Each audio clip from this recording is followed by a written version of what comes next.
অসমৰ ৰাইজে 2014 চনৰ পৰা বহুত দেখিছে, কিন্তু আমি আৰু 2-3টা এনকাউণ্টাৰ দেখিব বিচাৰোঁ। আজি বহুদিন হ'ল এনকাউণ্টাৰ হোৱা নাই, তো এনকাউণ্টাৰ দেখিব বিচাৰোঁ। কিন্তু তদন্তৰ আওতাত এনকাউণ্টাৰ হওক, যেন এনেকুৱা নহওক যে কুচিয়া ধৰিব যাওঁতে ৰৌ বৰালি পলাব, কুচিয়াক মাৰি দিব আৰু ৰৌ বৰালি সাৰি যাব, এইটোও হ'ব নালাগে। এনকাউণ্টাৰ হ'লে একদম তদন্তৰ শেষ পৰ্যায়, ডিপ পৰ্যায়লৈ গুচি যাওক আৰক্ষী, তাৰ পাছতহে ওলাওক কথাবিলাক। আচলতে আৰু এই যিখন জুবিন দাই গঢ়ি যোৱা অসমখন, আজি চাওক ইয়াতে কোনোবাজন হিন্দু, কোনোবাজন মুছলিম, কোনোবাজন খ্ৰীষ্টিয়ান, কোনো জাতি ধৰ্ম বৰ্ণ নিৰ্বিশেষে মানুহে ইয়াত আহিছে, বন্তি প্ৰজ্বলন কৰিছে, কোনোবাই পূজা কৰিছে, কোনোবাই দোৱা কৰিছে। আমি বহুদিন ধৰি দেখা পাইছোঁ কোৰাণ পঢ়ি আছে, যিটো বস্তু ইছলাম ধৰ্মত সম্পূৰ্ণ হাৰাম, তাৰপিছতো কৰিছে। তাৰ কাৰণটো কি? মৰম, মানুহৰ আৱেগ অনুভূতি। তো অসমীয়াৰ প্ৰতি যিটো আমাৰ অসমখন আছিলে আগতে, এই অসমখন বৰ্তাই ৰাখিবলৈ সকলোকে অনুৰোধ কৰিছিল। আৰু এতিয়া এচাম নেতা, ভণ্ড নেতাই দেখা পাই আছোঁ আকৌ নতুনকৈ এইখিনিৰ সৃষ্টি কৰিছে। তেওঁলোকে আচলতে কি কৰিব বিচাৰিছে? আৰু এতিয়া আহিছে আকৌ নতুনকৈ বাংলাদেশীৰ প্ৰসংগ। ভেৰি গুড, বাংলাদেশীৰ প্ৰসংগ হৈছে ভাল কথা, কিন্তু আপোনালোকে জানে নে নাজানে গম নাপাব। আমি গম পোৱা তথ্যমতে অসমত 2014 চনৰ পৰা সৰ্বানন্দ সোণোৱালৰ দিনৰ পৰা আজিলৈকে হিমন্ত বিশ্ব শৰ্মাৰ প্ৰথম দিনলৈকে বাংলাদেশী অসমৰ পৰা বহিষ্কাৰ হৈছিল মাত্ৰ 11জন, আৰু হিমন্ত বিশ্ব শৰ্মা ডাঙৰীয়াৰ দিনত হ'ল 6জন। মাতে 17-16জনহে বাংলাদেশী বহিষ্কাৰ হ'ল। কিন্তু যেনেধৰণৰ এটা ডাটা দিয়ে আমি ভয় খাই যাওঁ। তো এনেধৰণৰ ডাটা দিয়াতকৈ তেওঁলোকক খেদি পঠিওৱাৰ পাৰ্মানেণ্ট এটা চলিউশ্যন কিয় নোলায়? বাংলাদেশ আৰু অসম সীমান্তৰ বৰ্ডাৰটো চিল কিয় নকৰে? মানে যদি বাংলাদেশী, যদি মিয়া, মুছলিম, হিন্দু এই প্ৰসংগ নাথাকে, তেতিয়াহ'লে চৰকাৰৰ বেলেগ ক'বলৈও একো নাই মই ভাবোঁ। আৰু যাৰ বাবে এইবিলাক প্ৰসংগ উলিয়াইছে, মই এটাই আহ্বান কৰোঁ অসম চৰকাৰক, যেন তেখেতলোকে দ্বিতীয়বাৰ এনেধৰণৰ কথা কোৱাতকৈ কিবা বেলেগ ধৰণৰ কথা পাতক, স্বাস্থ্যৰ কথা পাতক, শিক্ষাৰ কথা পাতক, কৰকচোন। অৰুণোদয় নালাগে আমাক, ফ্ৰী চাউল, দালি, মিঠাতেল নালাগে আমাক শিক্ষাটো ফ্ৰী কৰি দিয়ক। সম্পূৰ্ণ হেল্থ ছেক্টৰ, চিকিৎসাৰ যিমানখিনি খৰচ হয় সেইটো ফ্ৰী কৰি দিয়ক। তেতিয়াহ'লে 20 বছৰ পাছত অসম ক'ৰবাৰ পৰা ক'ৰবাত থাকিবগৈ। এইবিলাক ধৰণৰ চিন্তা কৰিব লাগে।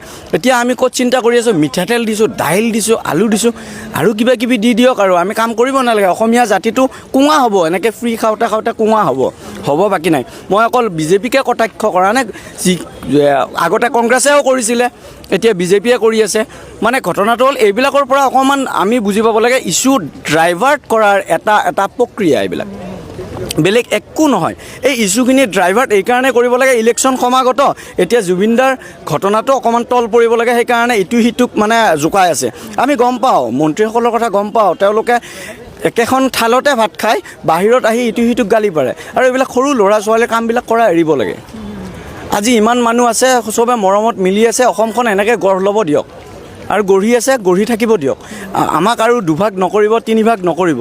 এই জুবিন গাৰ্গ নামৰ গোটেই সত্তাটোক হত্যা কৰা হ'ল, পূৰ্ব পৰিকল্পিত এক ঘটনা বুলিয়ে আমি গম পাইছোঁ। আৰু যথেষ্ট নিউজ মাধ্যমৰ জৰিয়তে এইবিলাক কথা আমি সকলোৱে অসমৰ ৰাইজে গম পাইছোঁ।